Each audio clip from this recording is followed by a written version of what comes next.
क्या आपके भी APS मंत्रा या मॉर्फी डिवाइस ने काम करना बंद कर दिया है और आप गूगल पर नंबर ढूंढ रहे हैं? तो रुको, ये गलती बिल्कुल मत करना। आजकल CSP और ई-मित्र संचालकों के साथ बहुत बड़ा फ्रॉड देखा जा रहा है।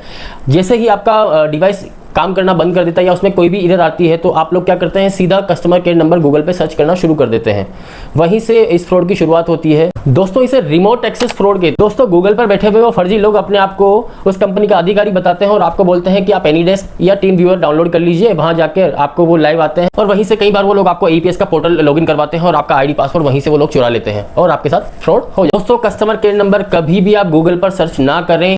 कंपनी की ऑफिशियल वेबसाइट पर जाएं, वहां पे सपोर्ट या कॉन्टेक्ट अस का ऑप्शन आता है। वहां पर जाकर आप वहीं पे से डायरेक्ट नंबर निकालकर आप कस्टमर को कॉल करिए और फ्रॉड से बचिए। और दोस्तों, अगर ये वीडियो अच्छा लगा हो तो अपने जितने भी CSP वाले हैं, ई-मित्र वाले दोस्त हैं, उनको ये वीडियो जरूर शेयर करें ताकि उनकी मदद हो सके। ज़्यादा से ज़्यादा इस वीडियो को शेयर करें। दोस्तों, मिलते हैं नेक्स्ट वीडियो में। नमस्कार।